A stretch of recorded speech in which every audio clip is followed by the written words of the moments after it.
Hello and welcome once again to Crazy Comics and Stories. It's me, your charming and delightful old Uncle Rat Bastard.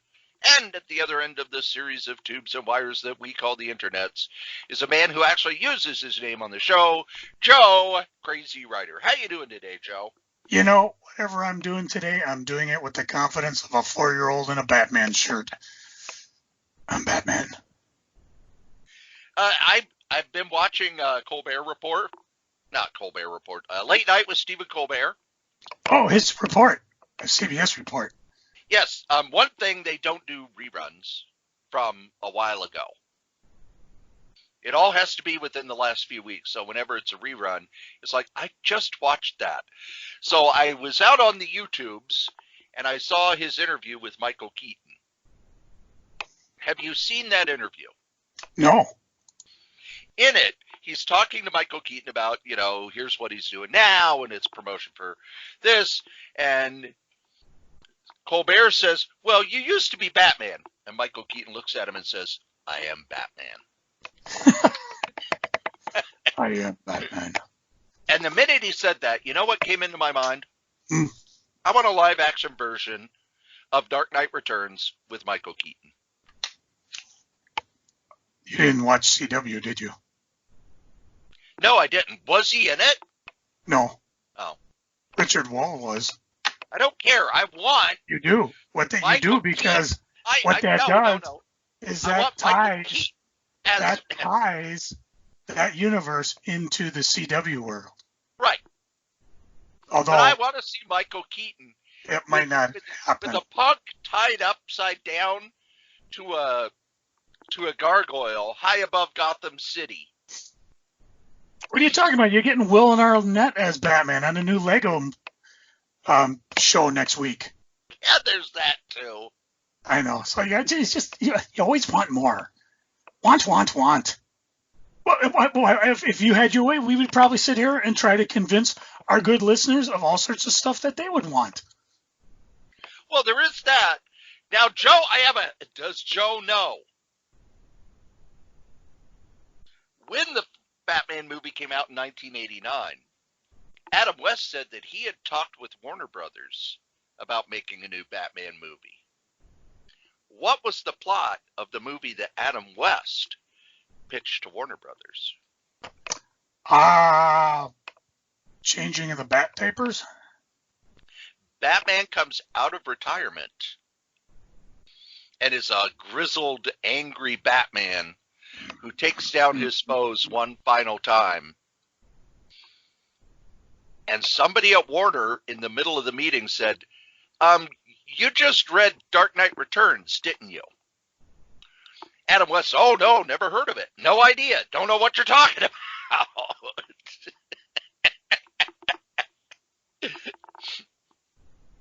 Adam West later said that, yeah, he was pitching Dark Knight Returns. He didn't think anybody at Warner had read it. Yeah, there is that. But there are all kinds of comics out there. How do you know what ones are worth getting, Joe? Why? That's what this here podcast is for. Really? Really. You mean it's time for reviews? Well, yeah, I mean, I wish we had music for that. Yeah, we're too low budget. I mean, it's bad enough that we don't have a Wikipedia page. We're not even Funko Pop figures yet. We don't even have shirts. No. You know what? Let's ask you this quick question. It's not even a Does This Strode note. It says, do you have any figures next to you on your computer desk? I know you said you've had ones at work, but do you have anything near you right now? No, not at home. Oh. See, I've got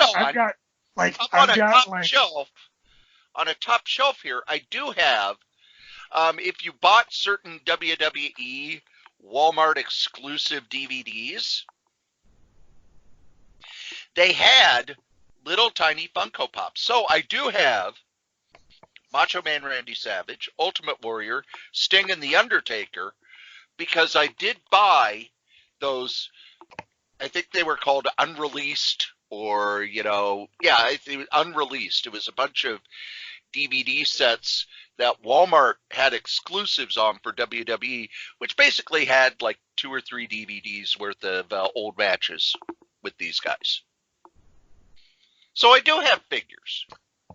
Oh yeah, and I've got, let's see, I've got Weird Al Yankovic, I got Supergirl, got an Undertaker, 2 Optimus Prime, 2 Rodimus Prime, a Shmoo, Bill the Cat, and Snoopy. So yeah, I guess I got a few near me. I didn't even count my Thanos copter because Thanos isn't in it. Or is he? I haven't even opened mine. Yeah, he's in it. Oh, then I got Thanos with me too. Flop, flop, flop, flop, flop, flop, flop. That was one of the cool things when you did, like, you look deep in it. It's like, oh look, it's a little tiny Thanos in the Thanos copter. All right. Well, should I get the ball rolling? Sure, you begin. All right. I'm going to do a 2-for-1 because I've got a couple here by a couple of friends of the show. A couple of the stuff I mentioned before. I know. Well, they tolerate us, and some of them we may have on from time to time. The first one is I mentioned. Oh, sad news, Cory. Oh no. I hate to tell you, but the sad news, everyone. Sad news. The MCBA is done. What? There is no more Minnesota Comic Book Association. What? I know. You gotta. If you have any MCBA merchandise, like right here, I've got my MCBA Association glass that we've been selling the last couple of years that have the Harley Quinn on it, or if you have the pins or the T-shirts or anything, save it because they're sure to be a collector's item. Because now the MCBA is the Midwest Comic Book Fans, the MCBF. And of course, And why did they make that change, other than the fact that I'm the guy who named it the MCBA? I have no idea. I don't understand why fans, because to me that sounds like a fan club, not really a association that puts on conventions. But they are still calling it MSP SpringCon 2020, which of course, as you know, is still May 16th and 17th at the Minnesota State Fair grounds at the grandstand. And I mention it because creator applications are open. So if you're a creator out there and you haven't been invited, yet you're still interested in going, get to their webpage right away. And you can go right to, they have a spiffy new webpage apparently. Let's see if they got it posted here. It's MidwestComicBookFans.com. And you can go there, get onto the application site, and you only got 109 days as this here podcast is going. So don't waste any time.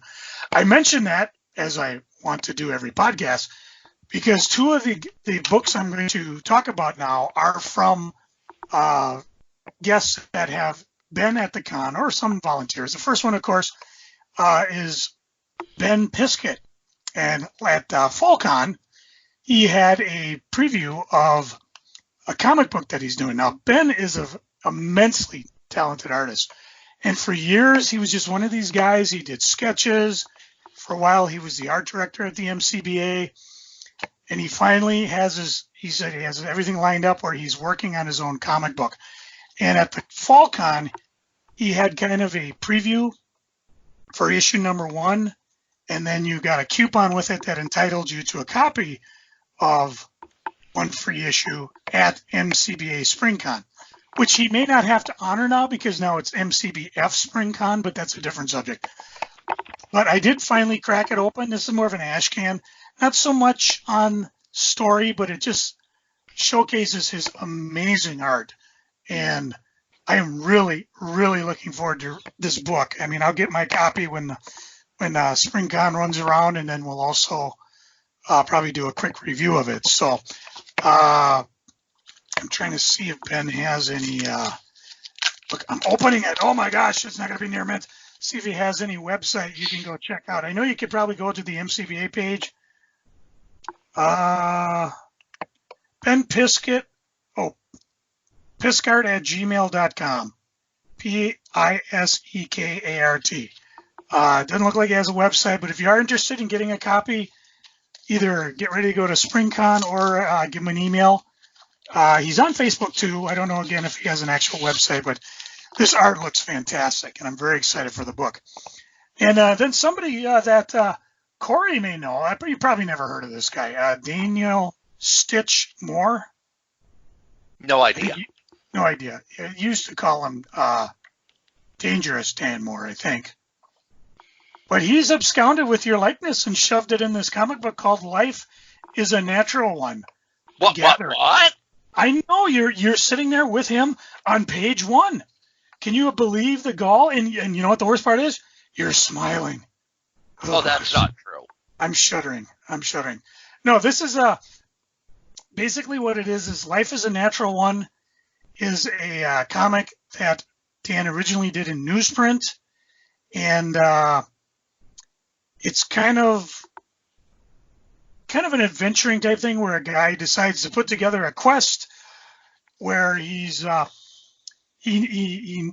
bursts into the bar and he's I need your help. My sister's missing. She's an innocent, pure young woman, and I'm sure she's been kidnapped. I must rescue her. I'm here to recruit brave adventurers to me on this quest. Who here is willing to risk great peril, evil creatures, danger, and yes, even death to help rescue a fair maiden?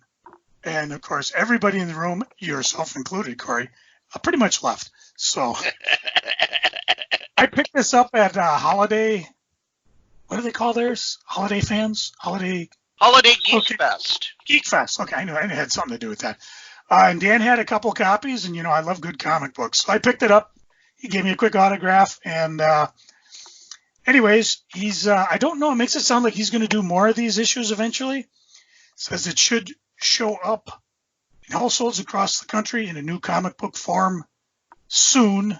Very questionable about that soon. So maybe Dan will come on the air, or maybe next time you talk to Wolfie, see if he knows anything about this.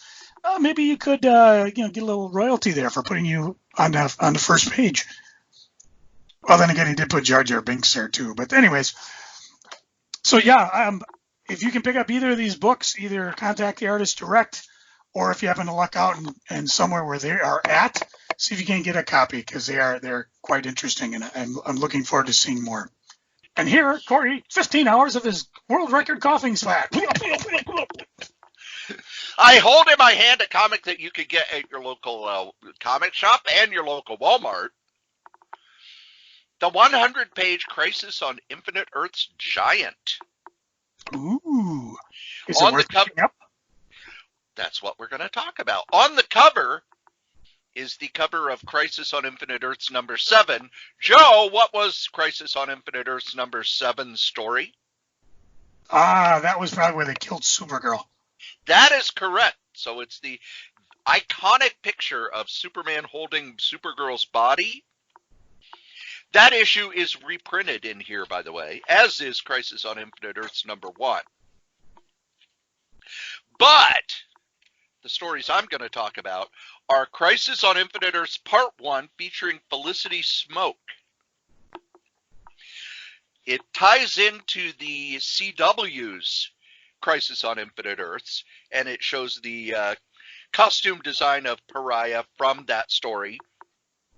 It's written by Marv Wolfman and Mark Guggenheim, who worked on the Crisis on Infinite Earths story. Drawn by Trevor Scott, whose art I have not seen. No, I'm sorry. Tom Derenick was the penciler. Trevor Scott was the inker. The first story, a little snarky here, it starts on Earth N52. And basically it shows that Earth being wiped out of existence. Pariah is unable to save it. And before he is destroyed, he is swept away to another Earth. Basically, we show the end of a lot of Earths, a lot of setup for the Crisis on Infinite Earths story. It ties into it, giving more background on Pariah and Felicity Smoke and the destruction of a few Earths. The story, for what it is well told, but it's really kind of a retelling of the issue that they reprint later in the book of Crisis on Infinite Earths, issue 1. with the tweaks to make it tie into the CW story. The second story is a very short story called Infinite Luthers. One of the Lex Luthers has found out what's going on, and he's going to different Earths ahead of time to attack Lex Luthor, take his tech, and kill him. This one, let's see, written by Marv Wolfman and Mark Guggenheim, drawn by Tom Grummett, whose art I've always enjoyed. So here's the thing. This is part 1 of 2. There will be a 2-parter. The 2 news stories are continued. The Crisis on Infinite Earths, they have issues 1 and 7. If you've already read Crisis on Infinite Earths, which I'm going to assume you've read that, Joe. Yes. Okay. This is not a book that you need. The news story is basically a retelling of the whole idea behind Crisis on Infinite Earths. And the second story, while an interesting idea, is only 8 pages long. So there's not a lot there. The reprints, I've got the original comics, I've got the trade paperback, and I've got the absolute version, so I didn't really need those. However, that's not who this book is for. This book isn't for us. This book is for the people who saw Crisis on Infinite Earths on the CW and went, oh, cool, I want to read more about that. And this is a good introduction. So, on our scale of buy, borrow, and ignore, I would say if you're a longtime comic book fan, this is an ignore. If you're new to comics, it's a borrow. And if you are new because of the CW story, it's a buy. So, kind of a weird way of using our ranking. But in a lot of ways, I like the idea that they made this comic for people who saw that story and went, oh, I want to know more about that. And then when they see it at Walmart, they'll pick it up, kind of an impulse thing. Joe? Although where they put it, they probably won't. So that's a different subject. Well, there is that. Yeah. Anyways, Cory, have you read The Valley of the Worm? The original story by Bram Stoker? No, the True Believers one-shot adapted from The Chiller by Robert Howard. Yes, I have that. Holy moly. By sheer serendipity, I happen to have read this book right away. This is one of those $1 books that I've never read before. Originally printed in, I can't even read this small print. It was 72. Early 70s, yeah, I know Supernatural Thrillers number 3. And this is a fantastic adaptation done in one. Gorgeous art by Gil Kane, Roy Thomas, Gary Conway did the writing. Just a fantastic story. It makes me wonder why they can't do them like this anymore. Just quick one shot. I happen to have read this just by the way it fell out of my box, because in a way it actually ties into what I'm going to review, Conan's Serpent War.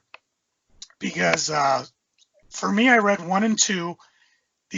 A True Mention True Believers Valley of the Worm is actually marked as Conan Serpent War number 0, because it ties into the Serpent War.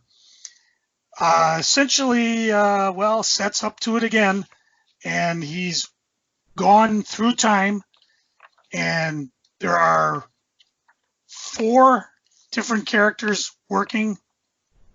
The first one, of course, is Conan, because he's right on the title. And then I can't even find the names here. Solomon Kane, who, Cory, you've talked about in the past. And then Moon Knight, he's involved.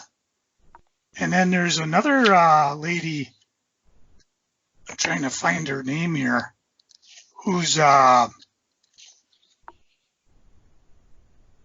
don't know, redhead with a blade, I guess. So, She's basically one of the characters that Roy Thomas used to create Red Sonja.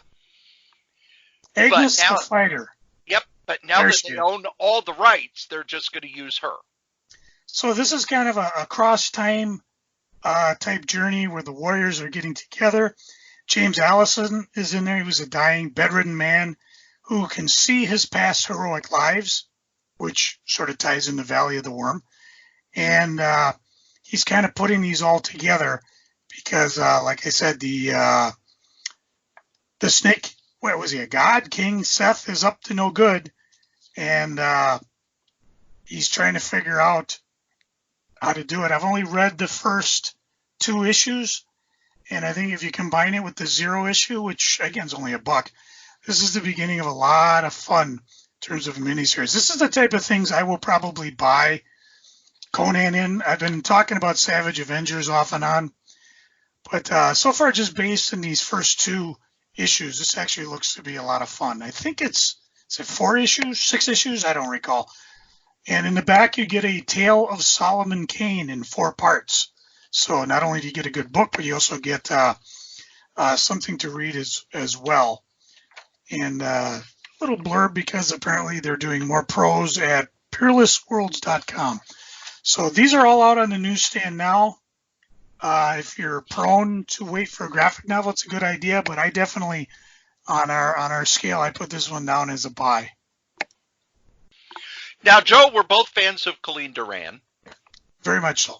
And I actually looked back and you recommended the book The Clock. I did. I have not gotten my copy yet, but I'm looking forward to it. I have. So The Clock is a book from Image. Let me pull it up here. Let me whip this out because I have to use that joke every episode. Ties into your giant size man thing.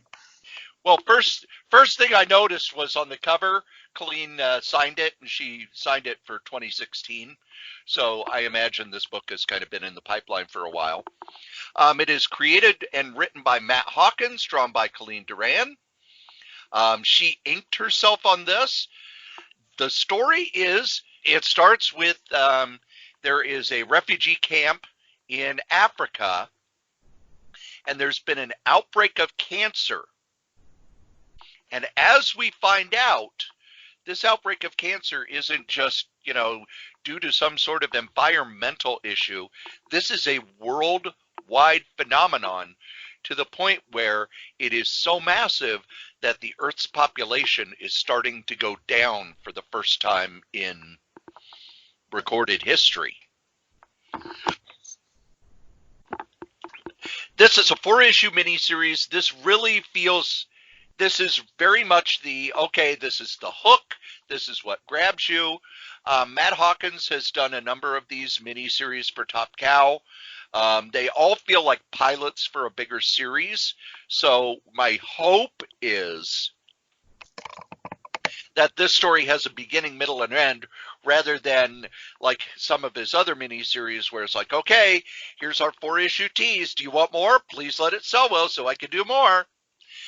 The other thing that I noticed about it, Colleen Doran's inking is very different on this book than she does for books like A Distant Soil or I always think back to the inking she did on herself in Legion of Superheroes, where she uses a lot of thin lines, uses a lot of design techniques, whereas this is very obviously big chunky inking, a lot of stark shadow, almost as if she's just doing outlines with the art, and it's a very different look, gives it almost her other stuff has a very fine, delicate quality.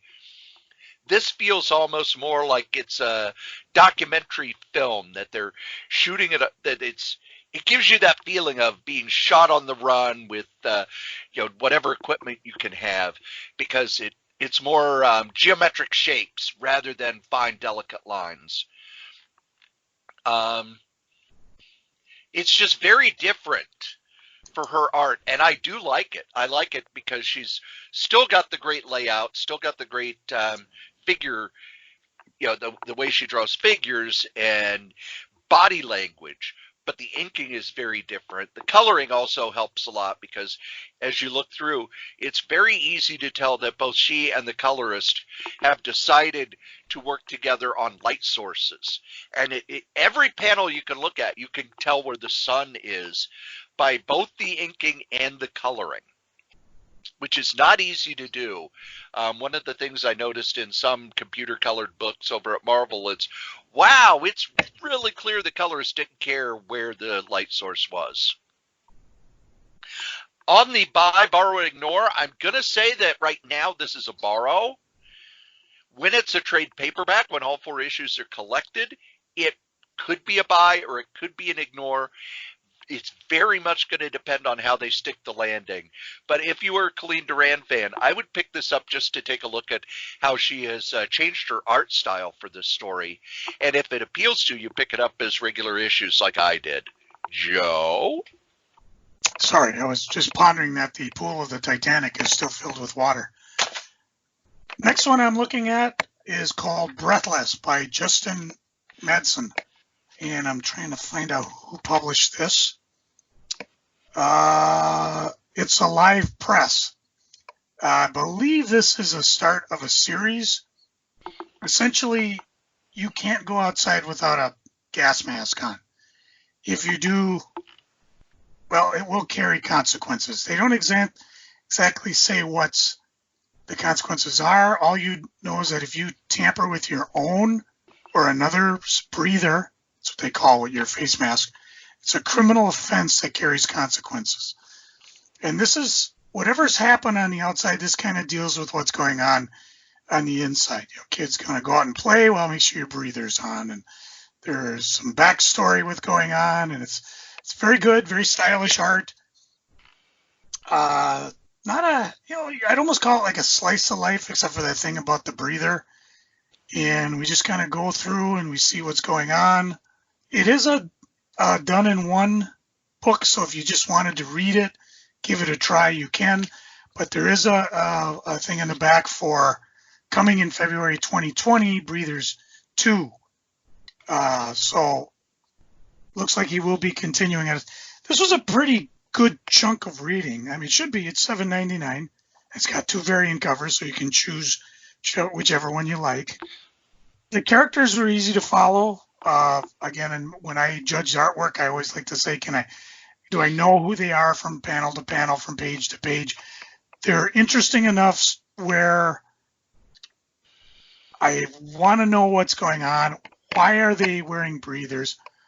Who are these people? It's almost like it's episode 1 of a new drama series. And for me, what's nice about this is that the art and the storyline are easy enough where if you see it on the shelf, you could pick it up, look at it, and know instantly if it's going to be your cup of tea.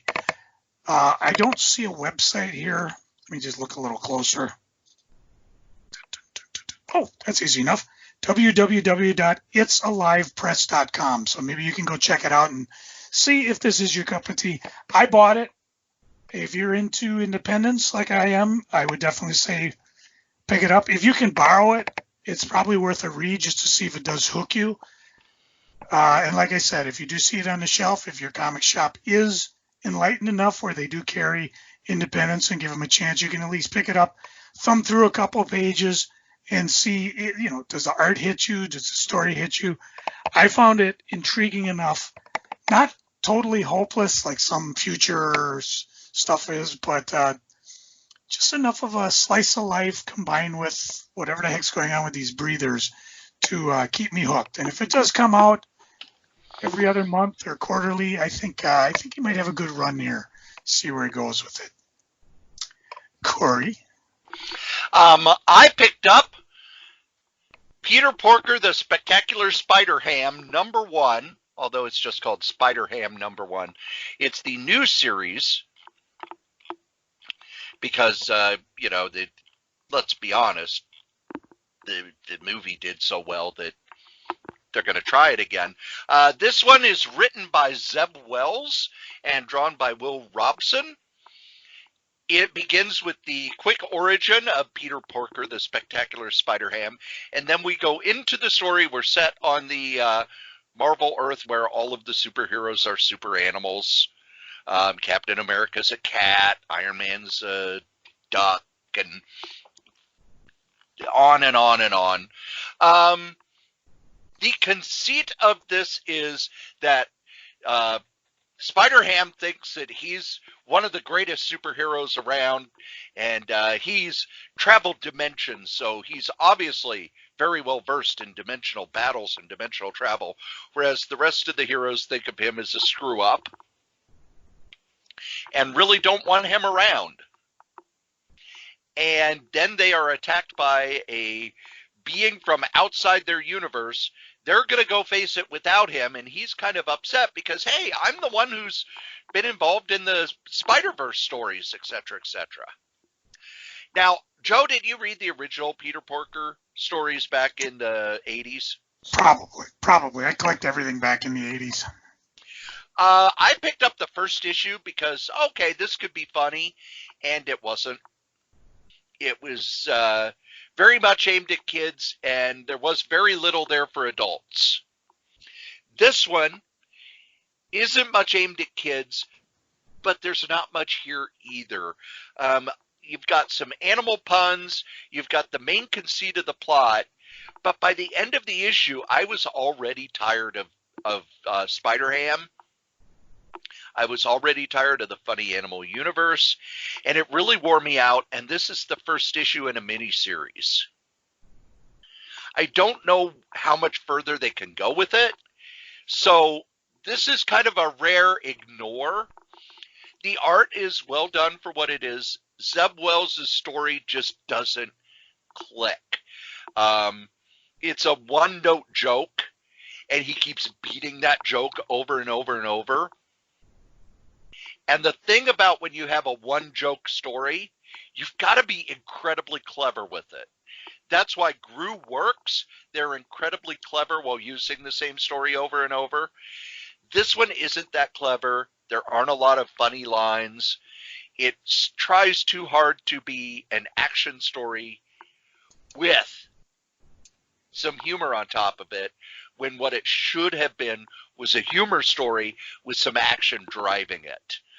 This is one that I can pass on, and I'm really, in my mind, the SpiderHam really only works as a supporting character. I don't think he can carry a story on his own. He's just not interesting enough.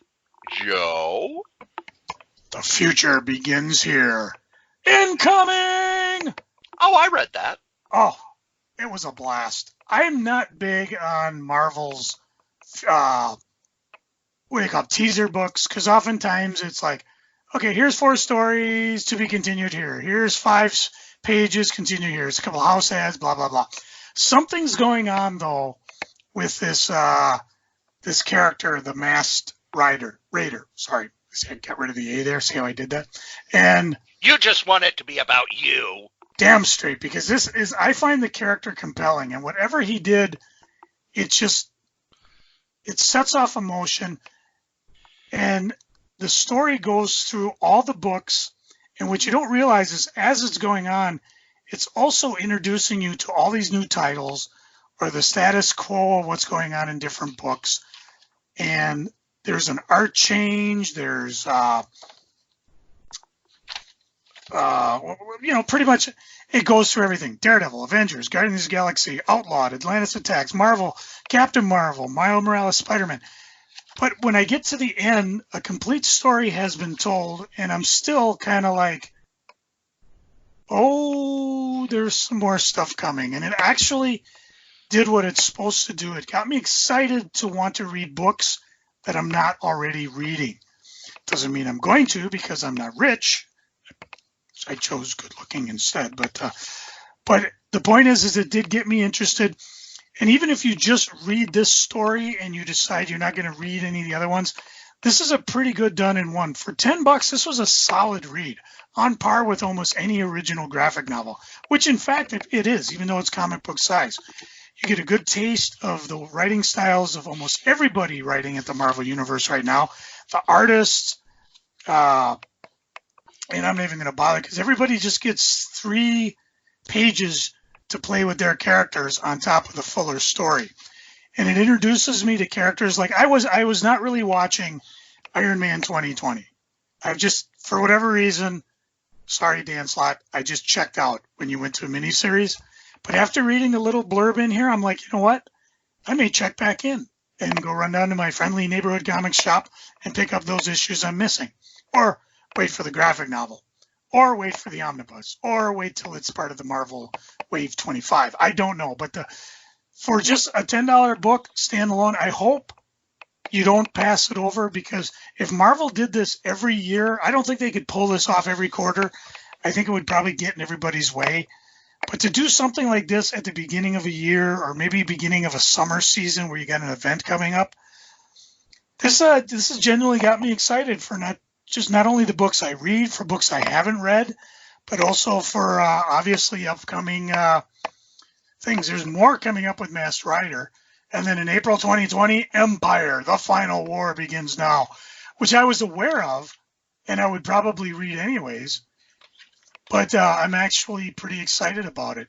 So for me, this is not like a typical book where you're going to say, I don't know if your comic shop's going to let you sit down for an hour and read it. But I definitely say pick this one up and give it a try, because this is a fantastic way to get me, Cory and I, we pay attention to the news. We're doing previews all the time. We're always referring you to books for reading and things we like. But this was actually fantastic. I absolutely loved reading it, and it surprised the heck out of me. I'm glad I picked it up, because you know me, I always bitch when I got to pay over $3.99 for a book, but not in this case. So, and Cory, I forget, what did you say when you read it? Did you get a chance to review it, or? I didn't review it. I said I liked it. The thing that blows me away, and I read it again last week, is you've got however many creative teams working together on this.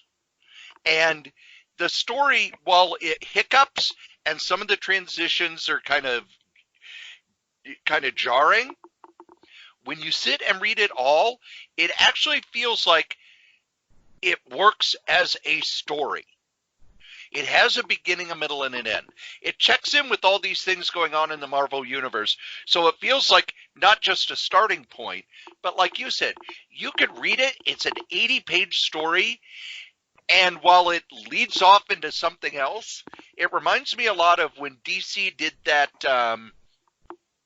Countdown to Infinite Crisis book years ago, which started with Blue Beetle breaking into this bad guy's lair and everything that flowed from that. This feels like the same thing. You've got all of these creators who, okay, here's where we are right now. So it doesn't just work as a sampler. It works as an actual story. And the coordination involved in that. Think about all these different people who have to trade notes with each other to make sure everything blends together. What I heard with Marvel Comics 1000 is that one creator said, all right, here's the story we're telling. You put your pieces in. This feels very much the same, where here's the story we're telling, put your pieces in, here are the points to hit. And I've read books in the past, DC Challenge is the main one I can think of, where you had that, okay, this creator team hands off to this creative team, and by the end it's just a mess. But this one really worked well. The next book I would like to review is Marvel's #1. Now, when you take a look at Marvel's #1, Joe, I don't know if you've seen the cover. Mm-mm. It looks like, oh, it's a sequel to Marvel, the Kurt Busiek, Alex Ross series. It's not. This is the prequel to Marvel X. So it's done by Alex Ross and Jim Kruger, who did that series. The artist is going by an obvious fake name because his name is Wellbee, WELL-BEE. No one names their kid Wellbee. But if you've read Earth X, it was drawn mostly by John Paul Leon. Well B picks up that same style. And while it's not John Paul Leon, it looks close to it. This is set in the Marvel Universe after the plague that eliminates regular humans has broken out, and everybody's starting to either die or get superpowers. And our through character is a kid named David, who has no powers that he knows of. His family has all of his family is gone except for his sister, who has gone through a weird metamorphosis and won't come out of her room, and his grandmother, who's dying of this plague. So we get to see the world through his eyes. What's going on with people as this plague is happening? How are people surviving? How do they see what's going on in the world? If you haven't read Marvel X, Earth X and Paradise X and Universe X, if you haven't read those books, you may be very confused by this because they just drop you in the middle of it, which is probably why they did the Earth X and the two Earth X omnibuses. Good luck for, if you just want to, I just want to know what's going on in this book. Well, you're going to have to spend almost $200. But so it's a limited audience view, and I'm not happy about the fact that they called it Marvels, because I think people might pick it up thinking it's tied in with that miniseries rather than Earth X. So, marketing aside, this is a borrow unless you're a big fan of Earth X, and then it's a buy because it's by the same creative team and it's building to that story. So there's a confusing review. In other words, wait for the graphic novel. Yep, wait for the graphic novel. And if you haven't read Earth X, maybe it'll be collected with the Earth X volume in the future. Or maybe what you should do is go out and pick up a copy and study it, so when the coronavirus goes nuts, you'll have ground floor on how to survive when everybody else is being turned into zombies. Or getting superpowers. Well, maybe they just the U.S. government just lifted their ban on creating killer viruses, so there's all sorts of weird stuff going on. What's not weird is what's going on in the world of professional wrestling.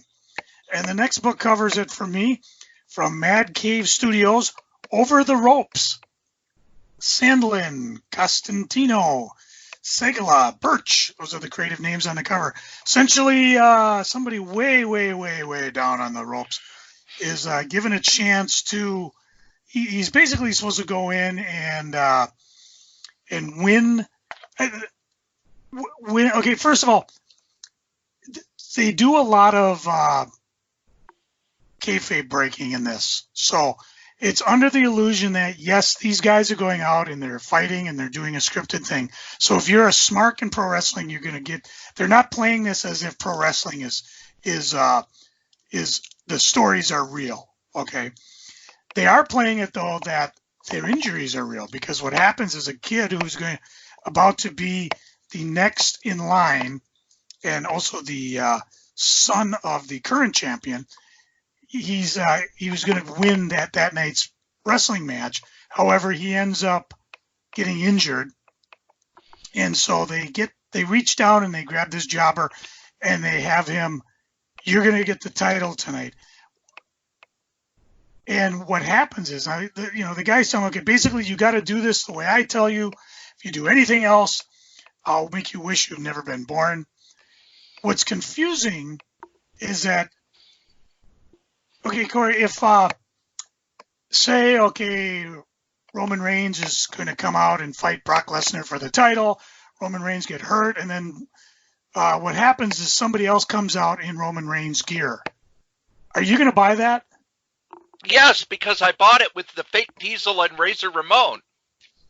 Well, that was different because we didn't see them. As soon as we saw them, we knew they were fake.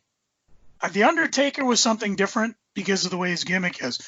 But, I mean, there's no way someone's going to, well, maybe if he put a wig on and over his head. So, But the way wrestling is, there's almost no way that anybody could fake being Roman Reigns, especially not in a hard-hitting match against Lesnar. But for some reason, they're telling us that's what these guys want this kid to do. They want him to come out as the wrestler's son and pretend to be him and win the title. Well, he doesn't. He basically goes into business for himself, comes out in his own gimmick, wins the title. And, of course, in the real wrestling world, if you go into business for yourself, Cory, tell them what would happen, Cory. Well, what normally happens if somebody tries to go into business for themselves, the other wrestler, this is more what happened in the past, the other wrestler would shut you down because in the past you were trained first how to actually fight, and then you were trained how to make it look like a fight.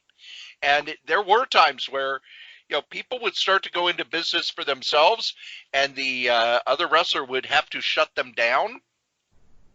And let me give you a real life example, Joe. Oh, I got one too. Go for it. Ric Flair would go into these smaller territories, and the reason they trusted Ric Flair with the NWA title so much was because he was actually a good shoot fighter. So when someone tried to get over on him, he would actually lock them in and stretch them for real. And there were stories that a couple of times some of these smaller guys tried to get over on Rick, and Rick just shut that down immediately, put him in an actual real figure four, and came very close to breaking legs. He'd also put him in real chokeholds and choke him out.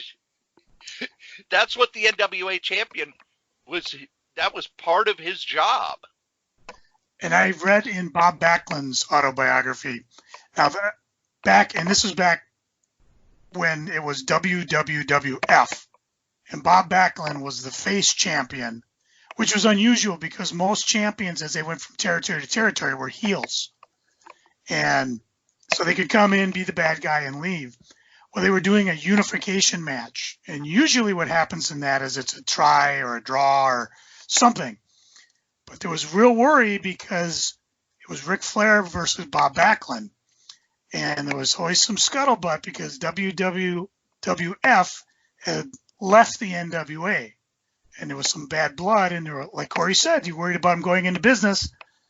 And Bob Backlund, for as goofy a character as he was a true shooter. He was a legitimate tough guy. He was able to go to territories and hold his own. And again, this is from Bob. I've never heard this from Rick's side, but Bob said when they went in and they had their meeting, because there was worry on both sides, who's going in for business for themselves. And McMahon Sr. sent Bob in knowing that he could take care of himself. Rick came up to Bob and just said, "Don't hurt me." Yeah. Which was Rick's way of saying, "I'm not going to screw you. I'm not going to go into business." So that was back in the big end, the real, I don't call it real if you want, but more kayfabe, where more of us believe. Nowadays, well, the refs in the ring are supposed to do what they see, and I'm assuming it's not a mistake. If, say, somebody went over and wasn't supposed to, well, I'd imagine they'd meet a very irate Vince McMahon right behind the Gorilla Curtain. And that person would either be fired, they would figure a way to get the belt off him, depending on how high up in the company he was. Needless to say, he's not going to work town again. But in this book, this kind of is an older, because what happens is as the champ is giving the belt to the guy who went in business for himself, he says, "You just made the biggest mistake of your life." And then they basically, there's calls being made, and says, "No, you don't need to break kayfabe. Break him. Can you handle that?" And now another guy's coming into town. So I'm very intrigued with this story. If you're a pro wrestling fan, you'll probably enjoy the living heck out of it. I believe it's a 4 or 5 issue series, and I believe issue 2 is out. Again, Over the Ropes, Mad Cave Studio. I hope they do it in a graphic novel. But this was actually a genuinely fun book. I mean, it showed a little bit of the action in the ring, more of the intrigue behind the scenes. They didn't mess with our intelligence by pretending it's all not predetermined. I hate using the word real or fake because, it's predetermined. But believe me, when they're fighting, they're not pulling any punches. That's for damn sure. So definitely a pickup for me. Cory? The last one I have is a book from, let's see who wrote this. Craig Yo and Gert Appledorn. Behaving Madly. Behaving Madly is a book that goes through mad imitations in the first 2 waves of the mad imitations. I'll read off the back. When Mad turned into a magazine in '54, every publisher and his uncle came up with their own version, often using the same talent. Behaving Madly presents 200 pages of never reprinted material by Bill Elder, Jack Davis, John Severin, Al Jaffe, Joe Maneely, Jack Kirby, Ross Andrew, Joe Kubert, Russ Heath, Bob Powell, Basil Wolverton, Steve Ditko, Lee Elias, and more. This is a fantastic book. When Mad became a magazine, there were when Mad was a comic book, it was such a hit that everybody was putting out parody comics, and most of them only lasted 2 or 3 issues. Then Mad went to a magazine, and Joe, when I say Mad imitators, what ones come to mind? The later ones, Crazy, Cracked. Kurtzman had one. I can't remember what the name of it was. He did a few. He did Trump when he was at Trump was when he was with Hugh Hefner. Then he partnered with Carlton for one called Humbug, and because it was Carlton, it just died. And then he did Help with Warren that lasted almost 30 issues and had early work by a lot of underground artists like Gilbert Shelton. I know Crumb had some stuff in there. Help has never been reprinted, which is a damn shame. But when Mad became a magazine, they talk about the first 2 waves. The first wave was when Mad immediately became a magazine. There were a number of imitators, including Snafu, which was published by our pal Stan Lee through Atlas. Then when they all died, a few years later, there was a second wave, and again, they only lasted between 2 and 5 issues. Cracked was the one that came in early and stayed around. There was actually the magazine Sick, which was created by Joe Simon and lasted much longer than I thought, and its last 4 years was published by Carlton. And Tom Brevoort's been reprinting some stuff out of that, where comic creators would actually go work for Sick and do mean parodies of the company they had just come from. But this actually goes through, it gives a nice rundown of each of the magazines, such as who published it, who worked for them, where they came from, any highlights they had. And then it goes into sections from those magazines, such as movie parodies, TV parodies, advertising parodies. And there's one section in the back that I am so in love with this section. It's called Not Mad Department. What it was, Mad, when all these other parody magazines were coming out, they put out how to put out an imitation of Mad. And oh my gosh, did all the other magazines just take the piss out of it. They did their versions of it. They made fun of Mad Magazine. They were snarky. They were mean. They really went after William Gaines. But it reprints a lot of this stuff. And, of course, they're going to grab the best of this.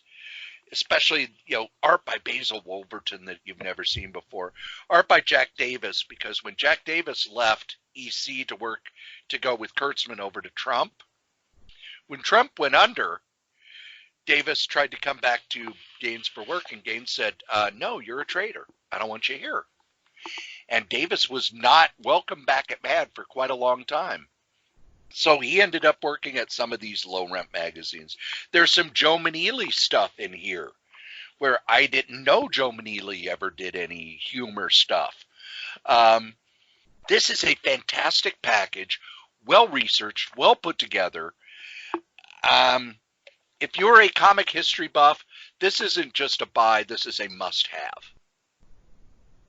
If you are a comic fan and you want to see more of where comics came from, it's a buy. Even if you are not interested in comics history, this is a borrow, because the stuff in it is well drawn, it's funny, and as you read the history, the history itself is just fascinating, of all these magazines that looked at Mad selling over 1 million copies and went, we got to get us a piece of that, and why they weren't able to. No matter how good the sales on Mad were, no matter how good Cracked was, and Crack had John Severin and Don Martin during the 80s, they just never were able to even sell half the copies of Mad. So, Behaving Madly, highly recommended. It's my favorite book out of the last 2 big box days I've gotten. Joe, do you have a last one? I do.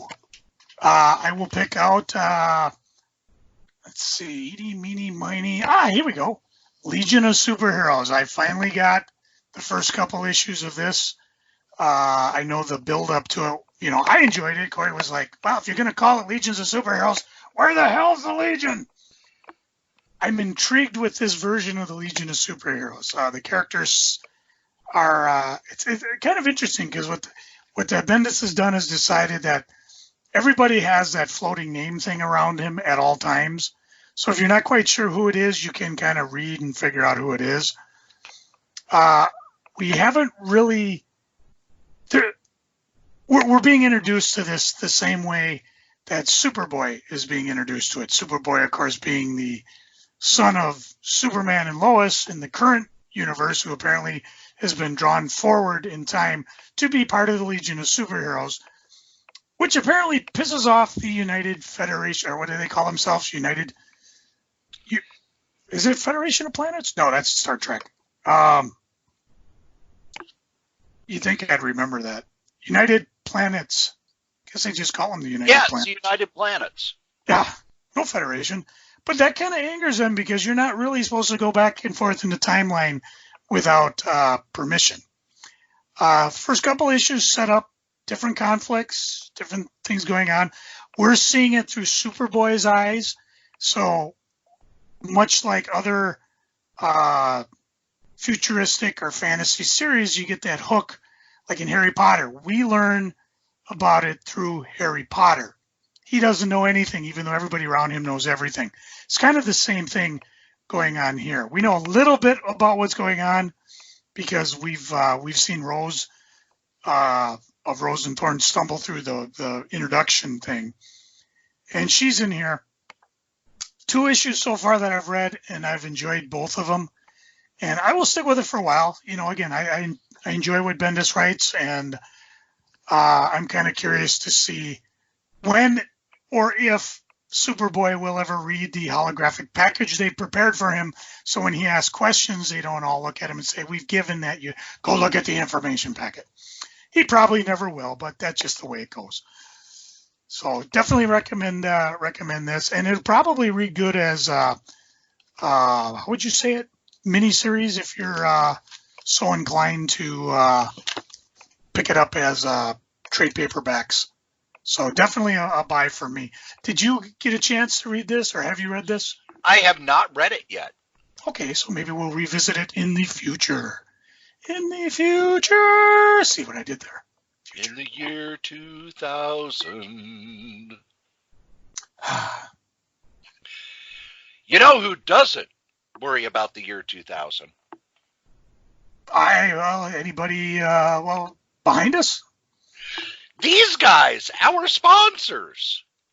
Normally in this space we have advertising, but for the rest of the year, in the spirit of giving, instead we're giving our advertising time over to fundraisers to help people who are in need.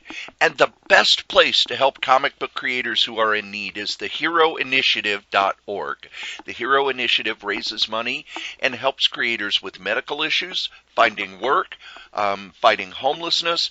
These are comic creators who may be switching careers, may have fallen on hard times, or they may have worked in the business for a long time. And as you know, comic book companies, everything there is you're paid by the page. It's not a salary. It's not benefited. It's not with a retirement. So this is how we can help the creators who've made our lives better by their work. Head on over to the heroinitiative.org in order to donate or buy items. Artist Tom Lyle, who drew tons of comics over the years, including a run on Spider-Man during the Spider-Clone saga, helped create the Tim Drake Robin, passed away recently, leaving his spouse with medical bills. You can donate by going to GoFundMe.com and looking up Tom-Lyle to donate to help pay off those medical bills from his hospital stay.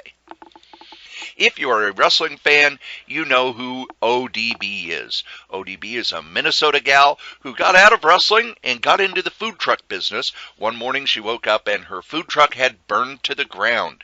She is running a fundraiser at Indiegogo.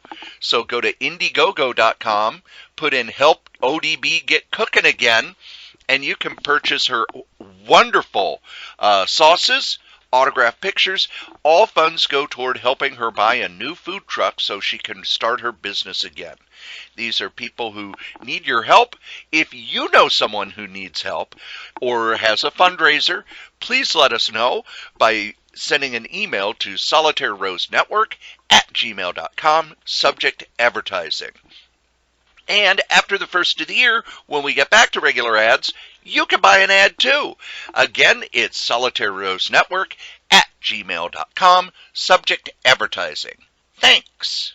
And we've got all sorts of podcasts coming at you, not just this one, not just what I do over at PWInsiderElite.com, which turned 16 today, by the way. So it's got its driver's license now. No, it's all of these podcasts too. The Solitaire Rose Radio Network has all sorts of podcasts for you. There's, of course, Crazy Comics and Stories, where myself and Crazy Joe Ryder get together once a week to talk comics. We review comics, we talk about upcoming comics, we talk about comics history. Anything that has to do with comics, we're going to talk about. We also have Series in Review, where we review series and kind of give a DVD commentary of past comics that we've enjoyed. There is also Solitaire Rose Radio. Solitaire Rose Radio is my solo show where I discuss upcoming comics, past comics, comics history, and interview comics creators. These are all at crazycomics.solitairerose.com. There's also the podcast I'm proudest of. That's Novelcast, where I take the novels that I have written and turn them into audiobooks. That's at novels.solitairerose.com. Over at Bad Advice, myself, Dan Moore, and Wolfie B. Bad take your questions and give you bad advice. It's at badadvice.solitairerose.com.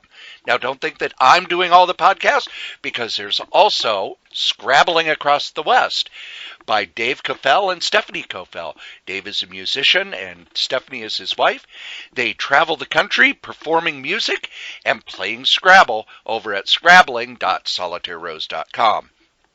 And finally, the newest member of the Solitaire Rose Radio group, that's Fantastic Forecast, where myself and host of For the Love of Comics, Adam Vermillion, go over the series The Fantastic Four, 4 issues at a time. That's available at fantasticforecast.solitairerose.com. If you would like to advertise on any of these podcasts, you can. Just email me at solitairerosenetwork@gmail.com.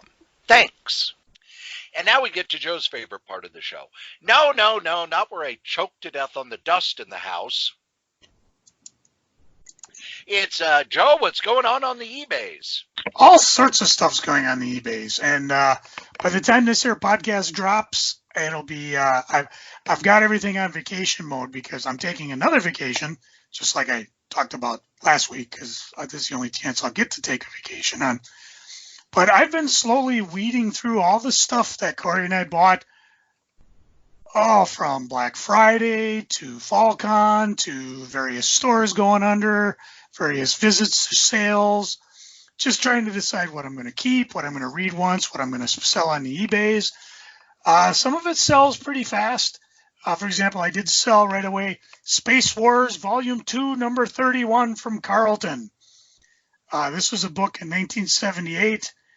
I might have talked about this before because it's got Steve Ditko on the cover. It's an atomic bomb cover. It's one I know I've had different copies of, and I pick it up because I get all excited, and then I read it, and I'm like, it was okay, I guess. But I did sell that. Some of the books I didn't sell. Cory, have you ever watched Lancer? No, I have not. You mean you're not big on American Western TV series that aired on Tuesday on CBS from September 24th, 1968 to June 23rd, 1970? Only if they were made in Italy. Well, I don't know about that, but the Western Publishing Company, a.k.a. Gold Key, made 3 copies of it. And I picked one of them up in one of those aforementioned sales. And it was a photo cover, and I checked it out, and it was like, okay, it's on the eBay because I ain't keeping it. Not that, and it's one of those things because I think when the Western came out, they were just trying to jump on the Bonanza theme because it had an influence kind of like that, and obviously didn't last too long. Okay, let's try something a little easier. Cory, back in 1941, how about the Pioneer Picture Stories? No, I have not seen those. Oh, okay. Well, you probably won't. They're very, very rare, and when they do show up, very, very expensive. I make it a habit when I'm digging through cheese boxes. If it's got 10 cents on the freaking cover, I pick it up. Because odds are I've never seen it before. I'm never going to see it before. And again, this was published by Street and Smith from 41 to 43. I look at the various covers because there's only been 9 copies, or I should say 9 issues published. And the number 8 that I have, this is pre-World War II. Not too much. 1943 is when it was published. So it had, I can't even say his name. They call him the Russia's George Washington, Timoshenko. So obviously doing a story of him just trying to drum up support for our allies in the war, even though about 5 years later they wouldn't be our allies anymore. And I imagine whoever published this got in a lot of trouble. But it was just an interesting book. A piece of history that probably I have no idea if it had ever been reprinted again, because I don't know if these are actually based on TV shows or well, let me just take a look at this. Like the cover said, they talked about the one Russian dude, and then they go into the Legless Ace, and let me just Google that to see if that's an actual movie. Legless Ace movie. Says the story of Douglas Badger, Legless Ace. So it might have been referring to him. Yeah, I guess so. There was a film, but not till the 50s. So again, I don't know why they call it Pioneer Picture Stories. I could not find much in the Overstreet Guide or on Atomic Avenue. So. But the book's there, and it was just kind of fun to read. I read it. It's on eBay. So if you want to check it out, EKRAYZ. By the time this podcast drops, I have everything up for sale. Make an offer. Come buy some stuff. I've got tons of stuff I'll be putting on through the year. And I don't know if I'll talk about things I sold or just maybe odds and ends that I picked up. Like another one I picked up. Fun and Playbook, the Junior Medics of America giveaway.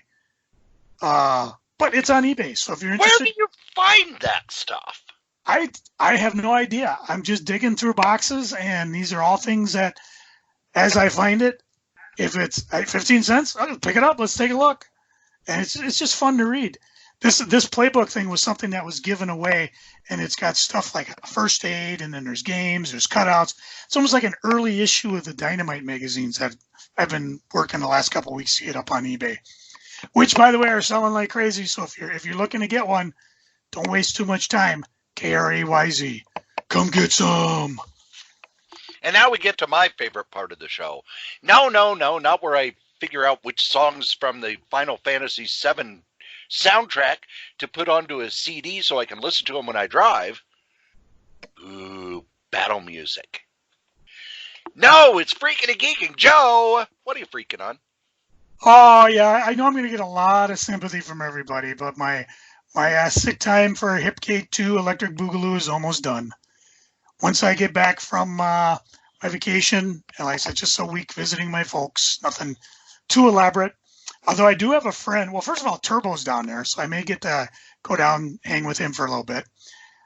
Second, another friend of mine's in Disney World right now, and I told her if we decide to go to Disney World, maybe we'll get together and we'll crash the Millennium Falcon on the Star Wars ride. So we'll see what happens with that. As it is, we're not really looking to spend a lot of money. Just relax, enjoy the heat, enjoy the sun. I'd like to get to Everglades. We might go to Universal. There's tons. It's like anywhere you go. No matter where you go, there's always parks and shops and things like that. And of course, I'm fighting Chris to see how many comic shops I can visit, but we'll deal with that later. So when I get back, I gotta get a hold of my boss and say, hey, I gotta go back to training. And who knows? I imagine I'll have other freaking on my work, but it just it was kind of relaxing. First of all, the therapy wasn't that bad. I mean, I'm walking without a cane. I can actually sit without being in pain and having to move constantly. So this one went a lot better than last one. I've talked about why in the past.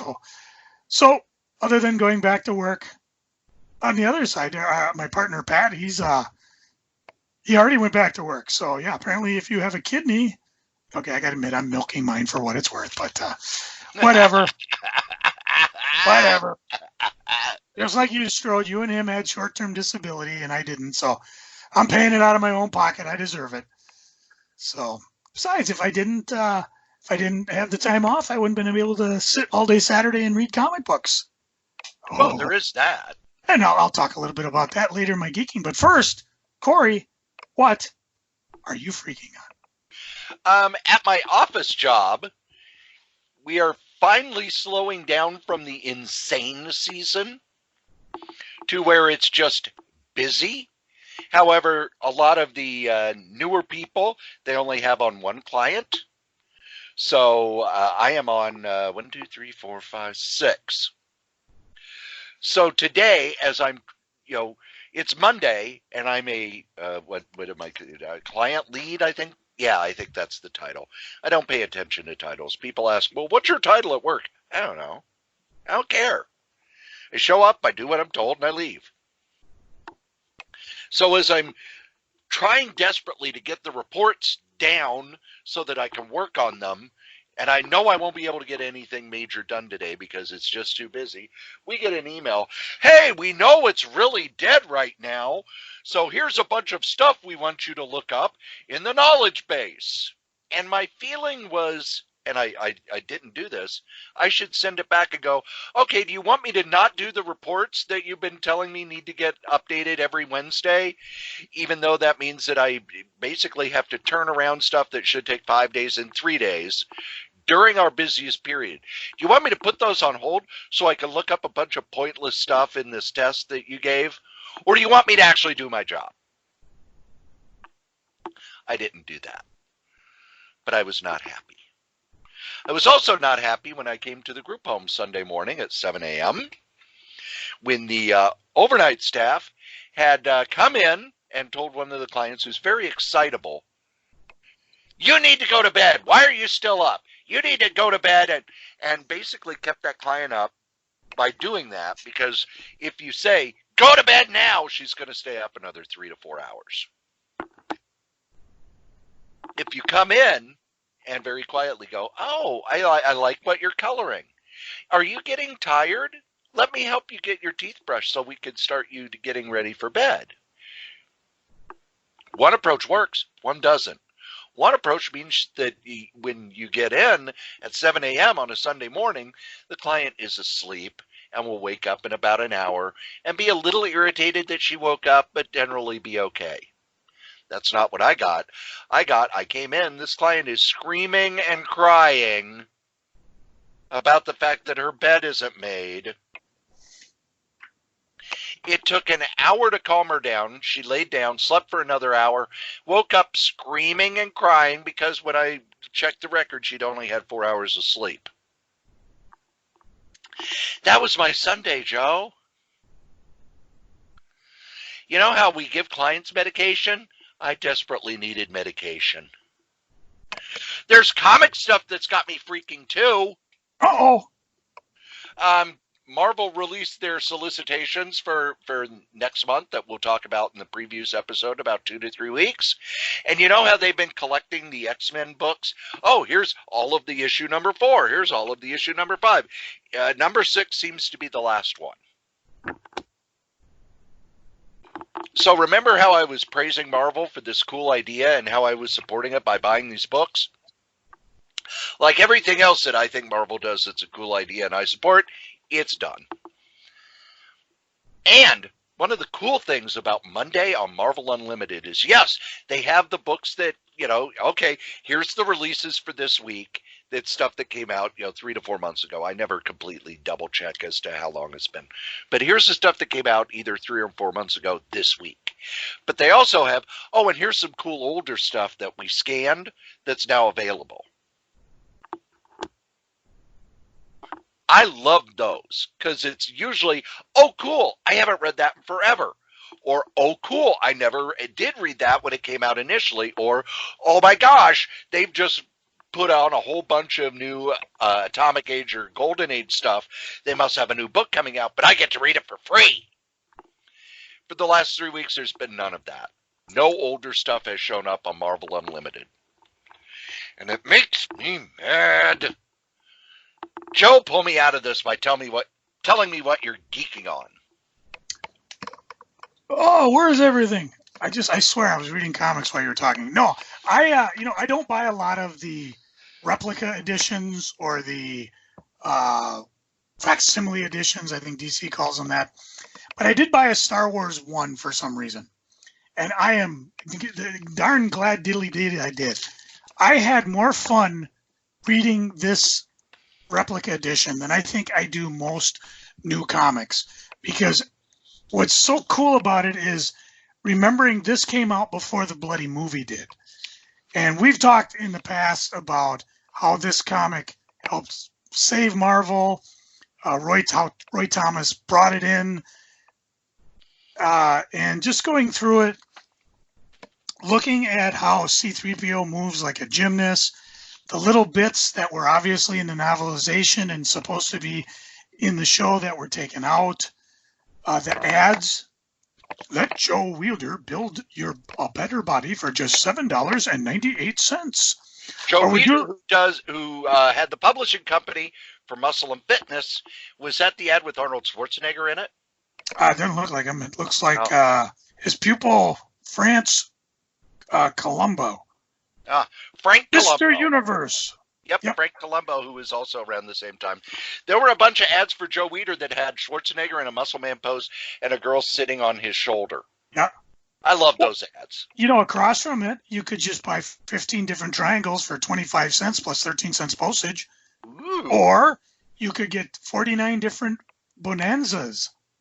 6 triangles, 2 diamonds, scouts, animals, birds, all sorts of fun stuff. And then, of course, you could go back into the comic itself. Cory, did you know you could make money customizing cars, vans, cycles inside and out? Start your own shop, full or part-time. We won't waste your time telling you how big the market is or how much money you can make. I think I'm going to drop this in the mail and maybe get myself figure out how to customize cycles, vans, trucks, cars, boats, and buggies. Ooh, I want a buggy. Oh, wait.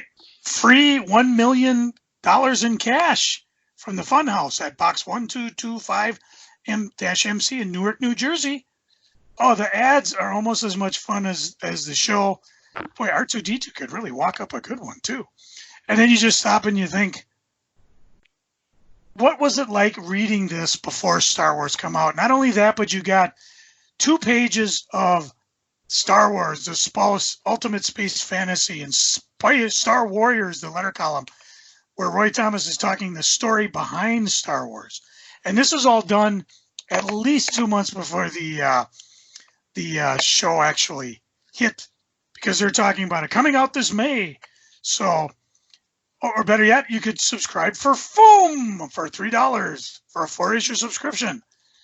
And Cory, can I take some time and just, you could read off the Suspendus special bonus offer if you subscribe to these. This is Marvel's entire line back here in 1977. Are you ready?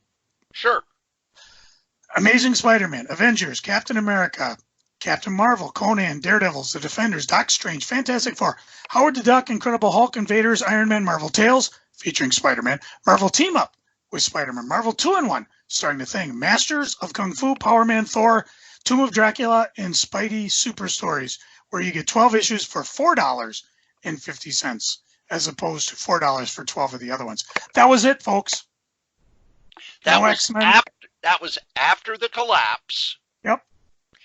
The X-Men was bi-monthly, so they did not have them in that ad. Yep. They didn't even offer it. Or across of it, you could make money earning grit. $2, $5, $10. You know, I'm not. Oh, this was just a blast. I talked about how when I saw the Star Wars movie, the last one, Rise of Skywalker, I felt like a 12-year-old kid again in the theater. Well, I felt like a 12-year-old kid reading the comic, and I didn't buy Star Wars 1 right away. If you recall, I think I had Star Wars, was it number 2 or 4? I bought that first, because that when I bought up at my grandpa's cabin at an actual newsstand where they actually had, well, I should say newsstand, but they had a spinner rack of comics and stuff, and I ended up just getting that sucker slabbed 2.0. So it was just a lot of fun. I don't know if I'm going to buy more replica editions. Sometimes I want to, just to see the ads and just revel in the goofiness.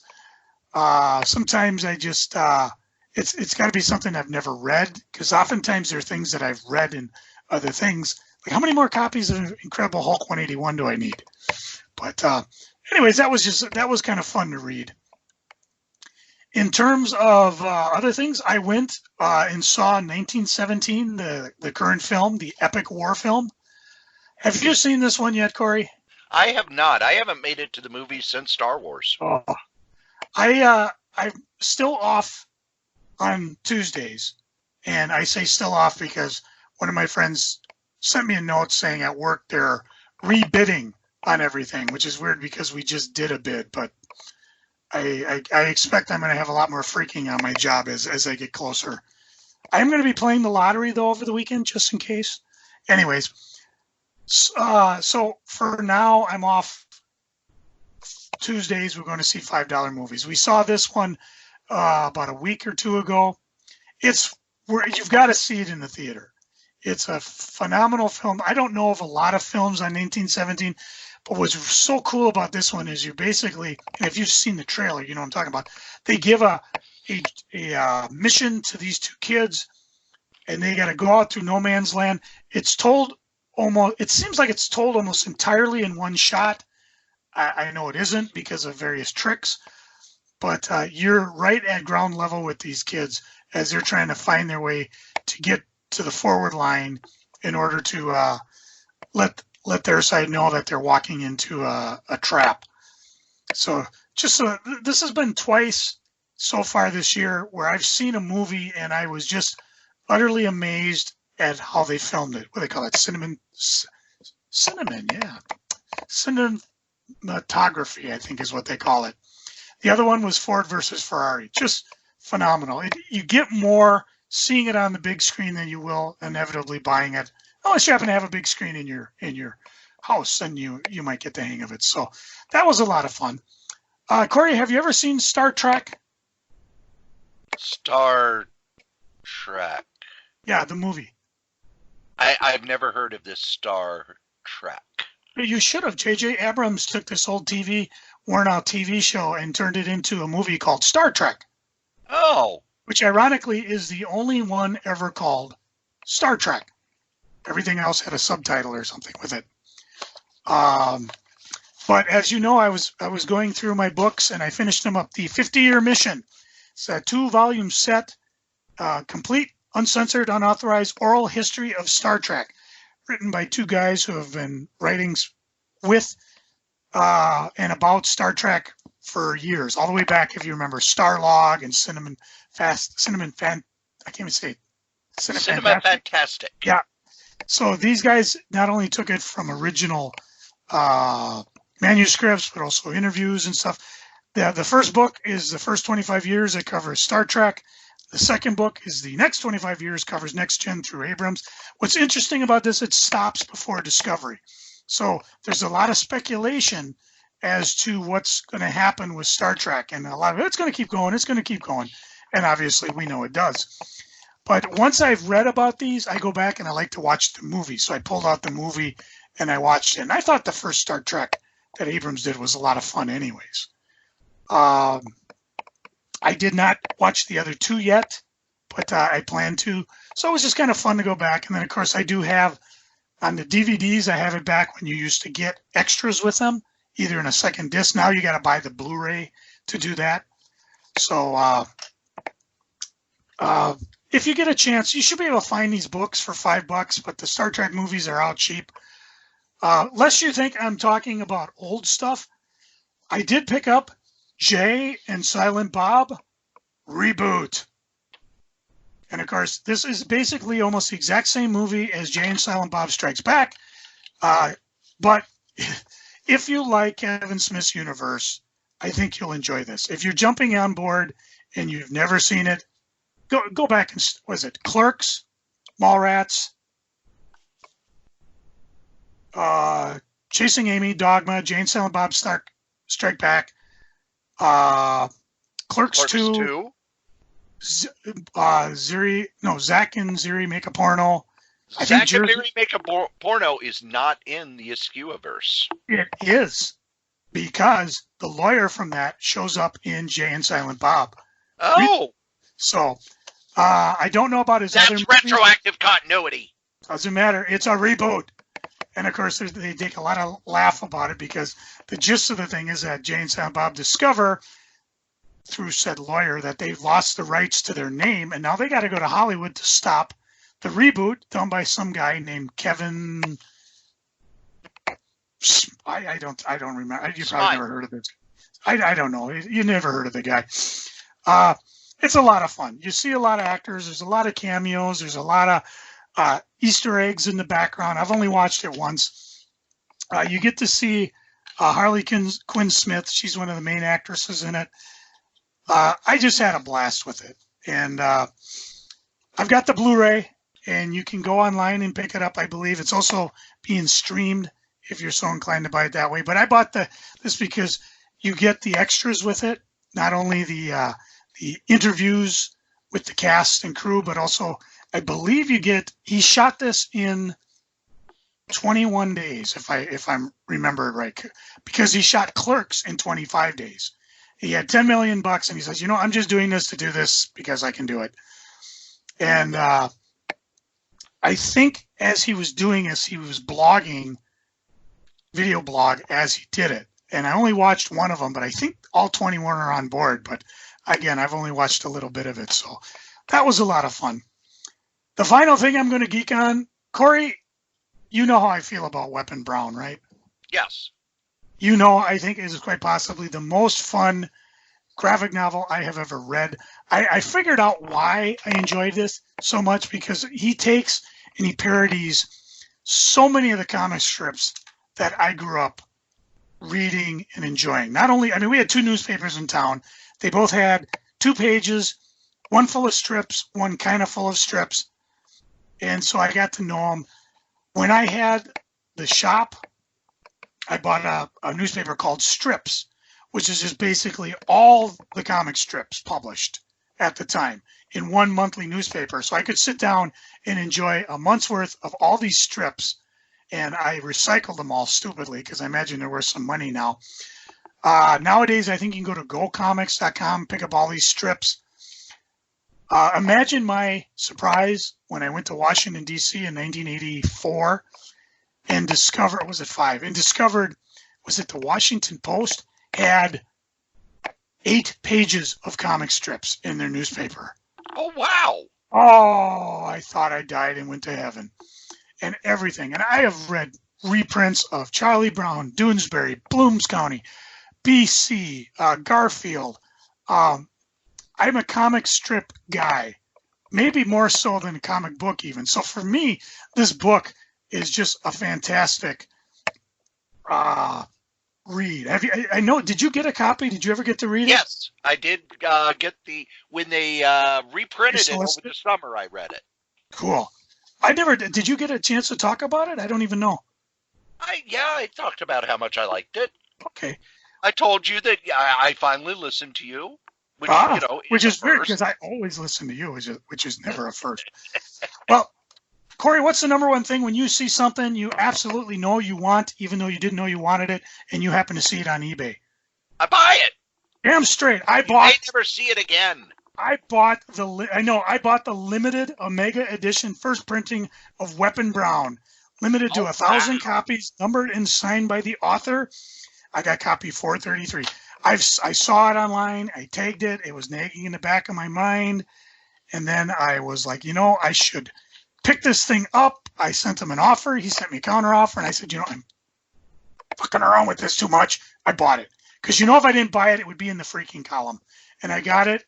And I am so verklempt. I can't even talk anymore. I'm just, yeah. I didn't even realize I wanted this book. I knew I wanted it because you look it up and you go, oh, look, there's a 1,000 copy limited hardcover. I'm never going to find that. But by God, when I got it, I don't know if you've ever run across shit like that, Cory, but it's so much fun when you find it. What do you know what I'm freaking out? Like I'm giggling like a little schoolgirl. What are you giggling about, Cory? What's got you geeking? Joe, did you watch the Royal Rumble or hear about it last night? Because I'm going on vacation, I didn't get to see it, although I got it on Netflix, or I think I still have on WWE. I hope they don't log me out. God help me if I can't remember the password. I did go on our friends who just celebrated their, what'd you say, 16th birthday? 16th birthday.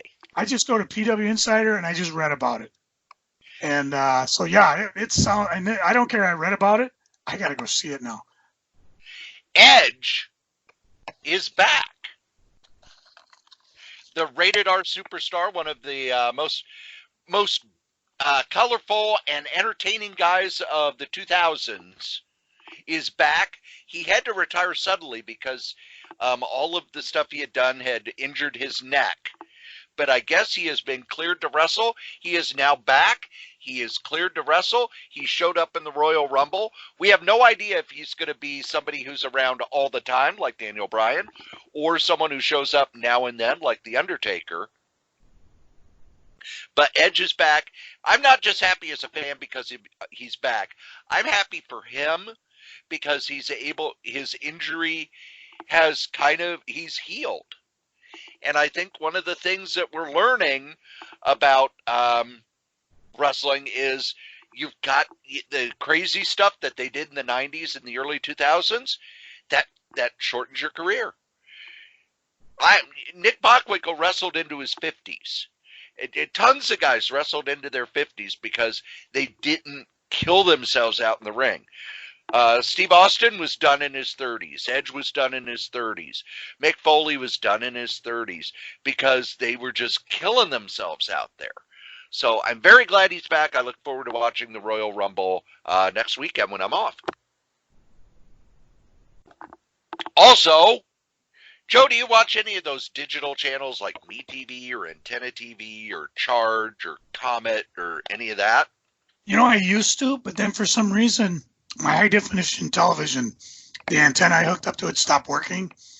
And I got so much on streaming, I never went back. But there's a lot of fun stuff, and some of it exclusive, too.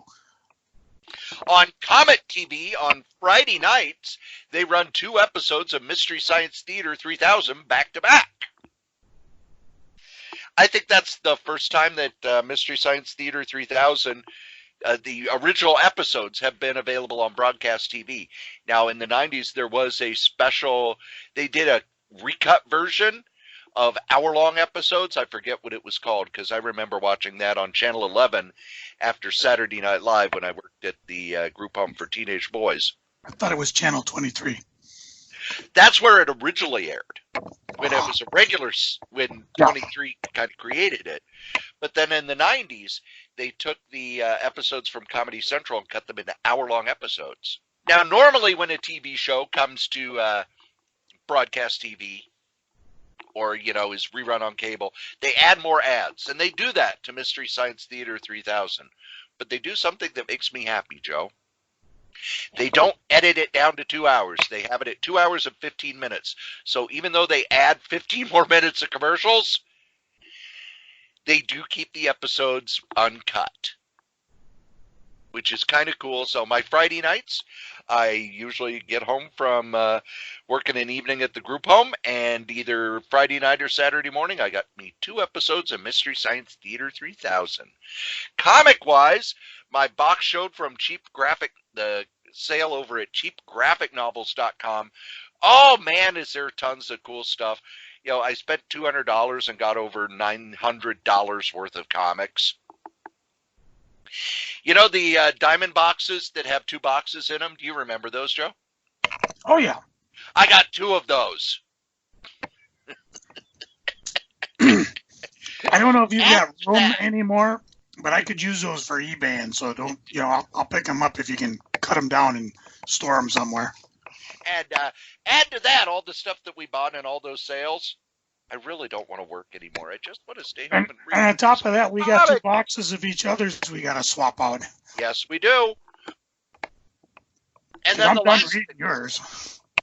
The last thing I am geeking on, there is a number of websites out there that basically when something goes public domain, they have it available. There's a website that's putting up all these pulp magazines that have gone public domain because the publisher went under, or it's finally, you know, past the public domain expiration date. So while I was mixing the podcast at the group home, and the clients were either watching a Hallmark TV movie or sleeping, I was actually able to pull up and read Dime Mysteries from the 30s. Read a couple of short stories from there. It's so cool that this stuff, because I remember when stuff would go public domain, you would have to hope that a publisher would grab it and put it out as kind of a cheap book. Now, it's okay, it's public domain, here you go, free. The Internet Archive has it. There are a bunch of websites that have it. I'm actually researching something because my understanding is that when Carlton went under, the guy who does Last Kiss bought all their romance books, bought the copyrights for those, and that's where he gets the art he does for the comic strip Last Kiss, which ran in the Comic Buyer's Guide. Now he does it online. All of the Carlton heroes that Dick DiGiorgiano worked on, DC bought those. So that's Blue Beetle, The Question, I think Judo Master is one that went to the original creator, so that's why it shows up elsewhere. But all this other stuff is just public domain, so they're putting it up online, which is why I'm able to read more and more about the stuff Carlton did. And it's one of those where I was looking through, it's like, oh look, there's Baron Werewolf's comic from Carlton, and oh my God. That means that all of the Ditko stuff that he did for Carlton's horror books in the 70s is public domain and available for free. Yes, the lettering is terrible because it's done with a typewriter, but still, all that Ditko I've never read.